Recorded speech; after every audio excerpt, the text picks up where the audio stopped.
This is Margaret in Windsor. That's my real name. I was kidnapped from Buckingham Palace in '41 and brought to Moulton, Alabama, where I was given the name of a twin, Peggy Ann Dempsey. I married a Childers.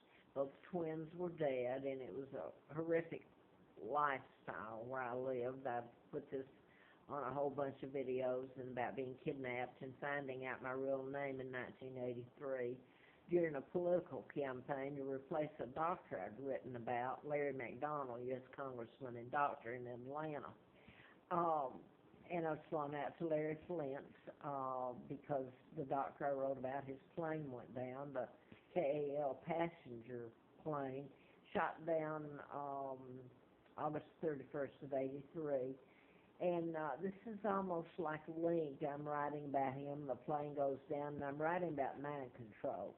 And that's how you can take planes down without the pilot knowing it. It's placed under mind control. It's done, obviously, without people's knowledge. They wouldn't consent to it, and you can Google all this now, mind control. Back when I was writing about it, we didn't have Google and all that. So mine was from research and et cetera. And I worked for a doctor that did it. I put this on some of the YouTubes. In fact, I believe the first one I put up today, I mentioned it.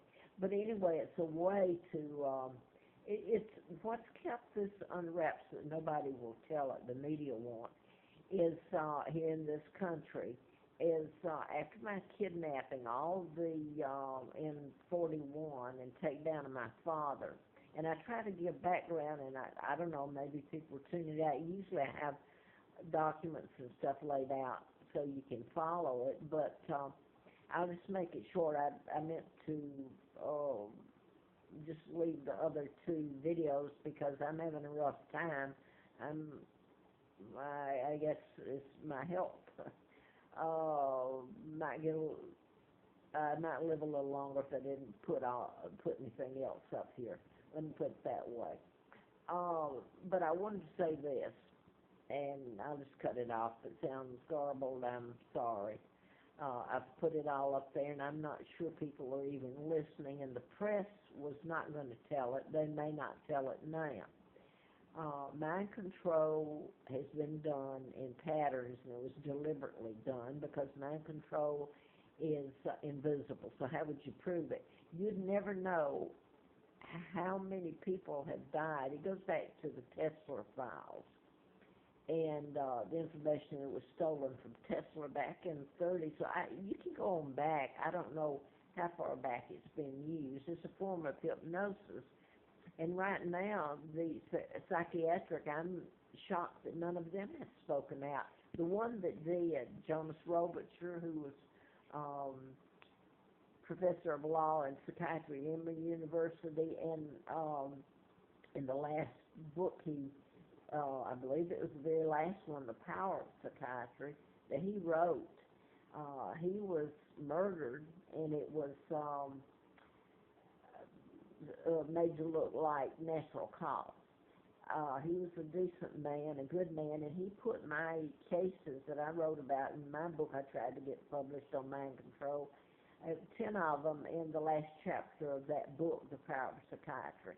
And my connection to him was through Eugene Kaiser, my attorney, who was a former DA in Atlanta, Fulton County DA.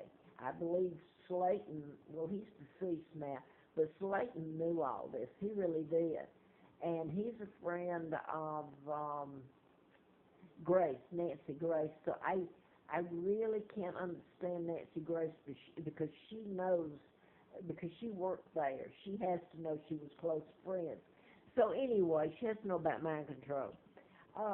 But what I wanted to, and people have probably tuned it out by now, is this is, use mind control. It's like, it's mass mind control at this time. Yeah, Edward Snowden tried to tell about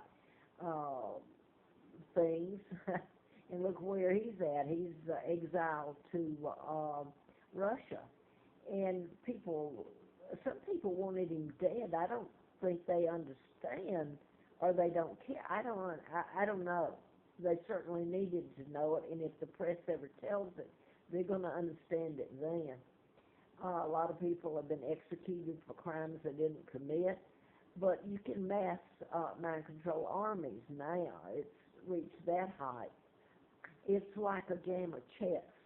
Uh, One captures another's man, and you can use it singular, like have somebody go out and mass shoot, like in Douglasville, Georgia, yesterday. I don't have the names of that, but I know it fits in the time-wise and everything. And I'm going to say again, I don't know if they kind of staged this or not, NBC, or if I know that you can.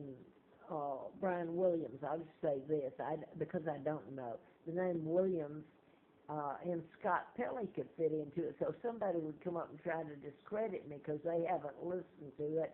And I was told by an FBI agent back in '82, he yawned and said, "You bore them with what you're telling them, and they won't care until they find out how it affects them." So Scott Pelley, his name Scott fits into some of the patterns, and I suppose you could weave it in real easy at the timing. Except it's more to it than just that, just the name Scott or the name Williams. The Williams goes back to the Wayne Williams and goes further with synchronicity and timing. But the Wayne Williams was when I'd done the book and I was trying to get everybody to listen, and man, they wanted me dead, really. I got a letter from the FBI about being an ongoing investigation, national security involved. And the double whammy there is if you tell the truth, the United States of their involvement, and they're the ones, except the Freemasons, the Illuminati, the Rothschilds, Rockefellers, and Rothschilds. I said that. So, I did want to mention this. Okay, you can Google who my real name and look at the takedown of my father, and it all makes sense. 99 years still put on his forced abdication. He's married to Claudia Ruth O'Keefe Windsor, not to Wallace Simpson, who married a double, and the treaties are all illegal after then. But how better to discredit someone like the head of the corporation? I worked for the doctor, and he put a chip in a heart bypass. And the next job I had, I'm doing the book and trying to live in Atlanta, was for Dixon. And they were a big produce company. And the bookkeeper there showed me, and I believed her because the stuff I knew, that a chip had been put by the doctor I worked for, had just left there, in a heart bypass, and you can control people's behavior, decision-making, program them to go out and kill, and they don't even know it's being done. And if they did, and they went to a psychiatrist, none of the psychiatrists weigh in on this, unless you go to YouTube and Google mind control and get some that have been done. But people stick their neck out and they get killed. So this is what I've done, and I'm 76 years old, besides my kidnapping and finding out about it in '83, and writing the book and trying to get it published, and had antifreeze put in me as an April Fool joke on April Fool's Day of '80. So I'm going to